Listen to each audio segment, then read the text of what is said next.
On today's show, human trafficking is a global issue, and the awareness to the story was discussed here on the Hill. If you're looking to adopt a pet, there are plenty that need homes at local shelters. The Bay Foundation works to maintain the water quality for marine life here in the South Bay. Housing for seniors continues to be a hot topic here on the peninsula, and one of our city founders donates his time to have fun with the Peninsula seniors.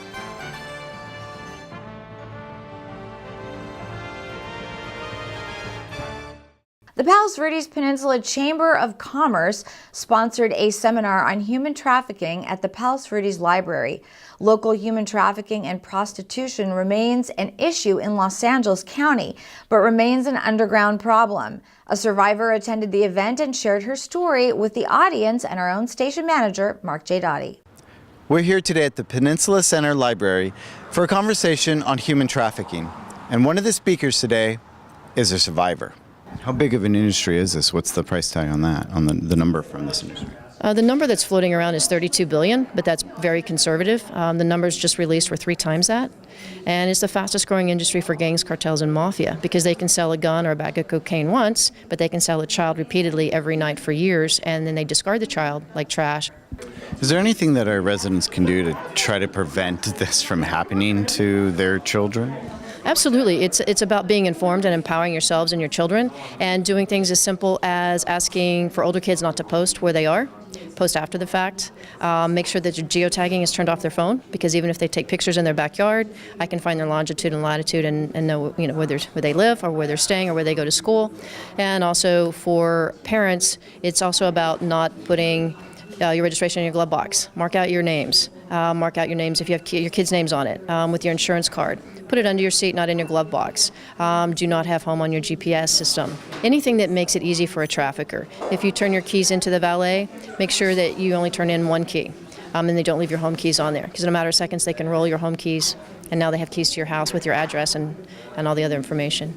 These girls are right here. They're not being shipped over in storage containers. There's no reason to ship anybody over in a storage container anyway, because they can come here, on a visa, on a 6-month or a student visa for a year. The domestic trafficking of our own children right here is of a huge concern, and that's what we're dedicated to address. Society has taught us that, young ladies that are promiscuous, so to speak, are dirty. They're not worthy of being respected or, anything of that nature. And I think that carries a lot of weight. I don't think people really see commercial sexual exploitation as abuse. And the thing is, what people fail to realize too is, because we're in the land of the free, they feel as though, these kids, they're doing this because they want to, they don't have to do this. This is something that they choose, and not really understanding that there are vulnerabilities, that there are a lot of different factors that play a big part in why a child is being commercially sexually exploited. And usually it comes from coercion and force. But a lot of people don't see that part of it. They just see a child being posted on the internet. They just see a child being, placed on a corner somewhere, and, they're dressed a certain type of way, or they know exactly what that child is doing, and not really understanding that it's abuse and it's force and it's coercion. It's just that whole thing where it's like, young ladies, don't do that. It's definitely brainwashing, especially if a child has come from a very abusive household, or feels as though they don't have any real roots. That groundwork is already kind of laid out. What struck a lot of people, not just me, what resonated with us was the whole issue of the cyber element now. It's not just finding someone and targeting them physically because you have contact with them on the street, but the whole issue of Sergeant Walker, I believe, talked about, one of our youth could be on their phone in Starbucks, and there are apps out now, and a possible exploiter could be in the Starbucks and could geotag and get their whole profile and find out who they are and go up and just strike up a conversation. Our college students are vulnerable as well. Alex Riggs is doing a lot of work on local college campuses from Cal State Northridge to UCLA and beyond, a lot of schools in Texas and Florida as well. So I think the whole cyber aspect, though, of the fact that our kids today are on not just Facebook, okay, but they're on Tinder, they're on sites that I don't even know the names of, and they're meeting people and they don't know who these people are, and they're getting in cars with them and they're meeting them in places, and youth tend to think that they're invincible anyway. I mean, all teenagers think that, right? And now the cyber and internet part of it really is a whole new dimension of risk. So I think that was something that really resonated with this community. The nonprofit group, the Bay Foundation, works to monitor the water quality for marine life. Much of their research is done off the coast of the Palos Verdes Peninsula. Our own Mark J. Dottie caught up with the group at the Palos Verdes Interpretive Center. We're here with Tom Ford, and we have this great background of this kelp behind us. And you're with a group that used to be called the Santa Monica Bay Foundation, but this is a local story. So tell me what the actual name of your company is now. The actual name of our organization is the Bay Foundation, and we're dedicated to promoting the environment as well as protecting those socioeconomic values that we see along our coast. And that expands from here in Palos Verdes all the way up through Malibu to the county line. So recently, you guys got a great recognition from the LA Business Journal. Can you tell me a little bit about that? It was a nonprofit award for collaboration given to us by the LA Business Journal. But it's not a perfect world right now, right? What's going on our coast with the kelp forest that's keeping the numbers low, I guess? Sure. So the unfortunate tale is that we've lost a great deal of the kelp off of Palos Verdes, roughly 75% in the past 100 years. Most of that loss happening in the post-World War II era. So as we came and the population boomed here in Southern California, our pollution and all of that contributed to this decline. But the real crux of the issue is the loss of predators in our ocean system. We lost the sea otters by the 1850s, our spiny lobsters, and one of our fishes called the sheephead actually prey on sea urchins, the little spiny guys that live on the rocks. And we have lost those predators, and therefore we have way too many urchins, and those urchins eat the kelp. And when the predators don't keep them in check, those urchins clear the whole ocean floor, and we lose the kelp forest, we lose the fish, and 700 species disappear from our coast. But really specifically, our work focuses on the red sea urchin fishery, which is one of the top 5 fisheries in the state of California. And when we have urchin barrens, we may have a lot of urchins, but they don't have a lot of food. So those urchins are in very poor shape and have no value to the fishery. So when we restore the kelp forest, we reduce the number of urchins, the kelp comes back, the kelp feeds those remaining urchins, and then those urchins become valuable to the fishery. So we're working with the fishermen as well as local nonprofit organizations to actually put the kelp forest back out there and understand the benefits not just to the ecosystem, but to the fishery. So what is it that brings your organization off of our peninsula here in Palos Verdes? Oh, well, Palos Verdes is a wonderful place, and I know that most of your viewers understand that. But off of the coast here, we're looking at this rocky prominence that is the peninsula. Those rocks extend underneath the ocean, and they provide the basis for the kelp forest to grow. And it is one of what we know about kelp forests, specifically giant kelp forests here in Southern California, is they're one of the most productive, diverse ecosystems that science has ever studied. And all of that production and value can come out into fisheries benefits, as well as all the folks that enjoy spearfishing and recreating around here as well. What about this behind you? Is this a proper model of what a kelp forest would look like? Is this inaccurate? And what do you see about with the amount of sea urchins that are in here? Yeah, the thing that's great about this is what a giant kelp forest would look like, returning to its full growth in the spring after an average winter, where we see these kelp plants that have 1 or 2 stipes going up, and in this case, the red urchins and the purple urchins that you see on the bottom are in those right proportion or the right density. We're looking for a square meter, 2 to 3 urchins in that square meter. What we find out here, in some places, the urchins were as high as 70 per square meter. Our average is about 40 per square meter. So we are way, way, way over the top of how many urchins we should have in the system. So we systematically go in, monitor an area, count everything that's there, look at the rocks, record all that in our data. We send in our teams. They smash those excess sea urchins with hammers.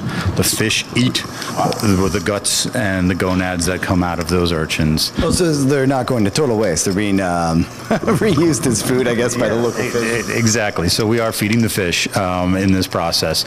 And then the very nice part about giant kelp forests is how fast they grow. The plants themselves can grow 2 feet a day when they're mature. But we will see the kelp forest come back within 6 months to a year of us doing our work.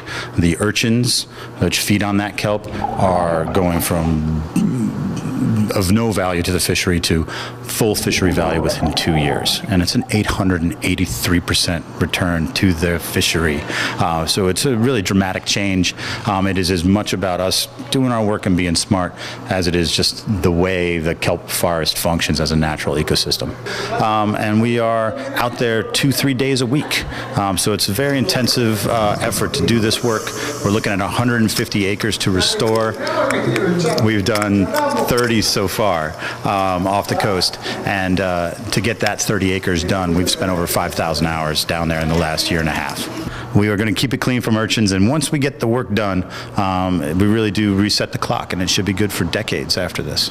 Are you looking for volunteers? Do you take scuba diver volunteers or anything like that? We do accept scuba diving volunteers, that's for sure. They need to be scientifically trained. It's a fairly high level of training that we require, but all that information can be found on our website. With aging baby boomers on the rise, so is the need for assisted living facilities. There are over 70 facilities in our area alone. So which one is right for you? Well, we might just have the answer as Mark J. Dottie takes us on a tour of Belmont Village. Belmont Village is a community built for seniors who need some assistance with their activities of daily living. And where exactly is Belmont Village? We're located on Crest Ridge Road. We're just around the corner from the Palos Verdes Art Center. Let's say I'm a resident and I have an aging parent. At what point should I start the conversation with Belmont Village about them staying here? Well, we offer a lot of tours here 7 days a week, so families will come in primarily fact-finding to gather up some information about Belmont, what services we provide. I spend time with the families to hone in on what their levels of care are going to be. Is it always full-time care or is there part-time? Well, we have here at Belmont 24-hour licensed nurses plus trained staff to assist residents with their bathing, dressing, and grooming if it's needed. And so it's all levels of care? It'll be all levels of care, yes. What's it like when someone first walks into Belmont Village? Well, what we always like to do is, as part of their visit and tour with us, is to give them a feeling of Belmont Village so that they get a good idea of what services we can provide. We have some staff people that have been here since we've opened our doors, and one of them is Sharon Cyphers, who's at our concierge desk. She does a phenomenal job with just getting the residents comfortable, getting them situated, offering them coffee or some water, and just kind of making them feel right at home. And that's what we're all about, is to make each visit meaningful for them. What's the minimum age requirements, and what's an average age of your clientele? I like to explain to families that we accept residents at 62 and above.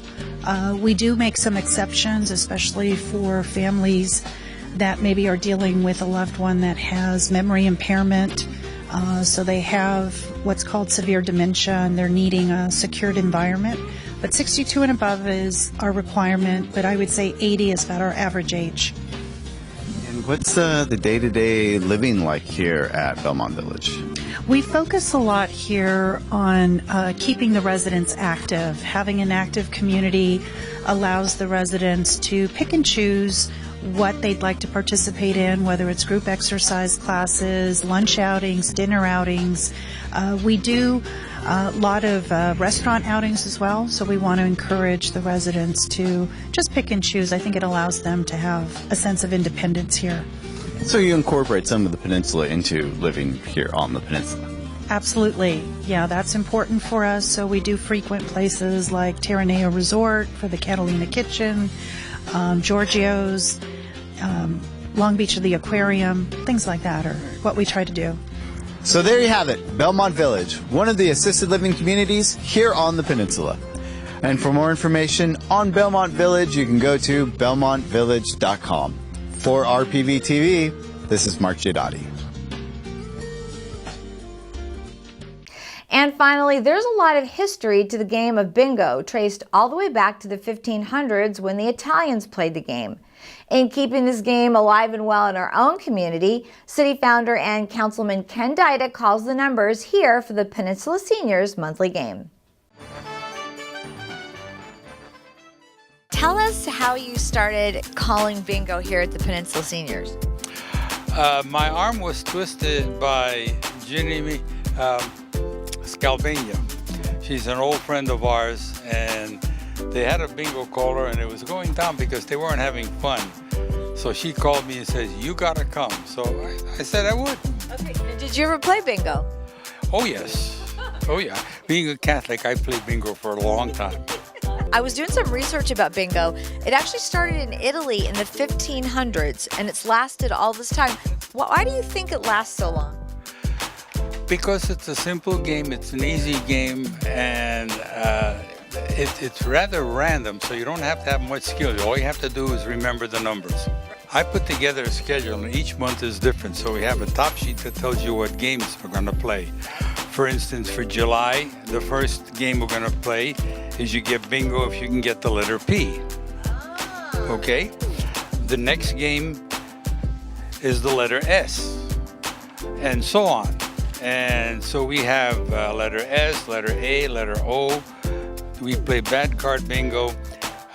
July is a month pretty much for all letters. We have three unusual games. One is bad card bingo, and that's a fun game because you buy a card for 50 cents. If we call your number, it's on the card, you sit down. The last one standing, which means no number on that card was called, which means it's a bad card, they win. That's where the bad card bingo name came from.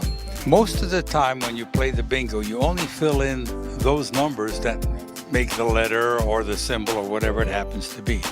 In this one, you're encouraged to fill in every number that's called, and when you get a series of numbers that meets the requirement for that bingo, you get a bingo. But you're admonished not to clear the card, because if you do, you're going to lose, for the simple reason the last game is coverall. Oh boy, okay. Okay? And that usually goes on till we have maybe 5 or 6 remaining numbers, and then finally somebody gets a coverall. You know, this is such a fun game, and it has sustained being fun all over the years, I think. Yeah, I try to make it fun. Seniors are here, and sometimes, you know, while they're doing the game, they kind of slow down and forget. So I usually start calling it in Polish, and that wakes them up. What do you say? So that gets it lively. And I start the day out with 2 trivia questions. And the first person to get the answer to the trivia question gets a bad card bingo. How many cards do you usually get? Sometimes 4. Yeah. And is that enough, or some people just get 1 card, or does everybody get multiples? 1 is boring. How often do you usually play? I'm here once a month. Have you ever played anywhere else? Did you ever play in... I did. I played down in Torrance at I think it's the Y. They have a game, and that was fun, but it was just too big. So I had mentioned to Ken that this game has been around since the 1500s. It was founded in Italy. Why do you think it's lasted all these years? Because people love to take a chance. They always think they can be lucky. Which leads me to my next question is, how often do you win? Fairly well. Yeah. I've won as many as 3 games in a day. Very nice. Mm-hmm. So you're the lucky one. I've got a built-in rabbit's foot, I guess. It's wonderful. You get to know the people. We all have something in common. We meet new people. There's always something different every single month. And we've got Ken. And I hear he's going to be a load of fun. He is. He gives us special questions that we can win an extra card. He's terrific. And if other people in our community would like to come down and play bingo, just come down to the Peninsula Seniors and join their senior center located on the grounds of City Hall. They play the first Friday of every month at 1 o'clock, so come down and enjoy all the fun. Trust me, they're having a blast playing bingo, so get out there and join. And that will do it for this episode of Peninsula Beat. From all of us here at RPV TV, go out and make it a great day.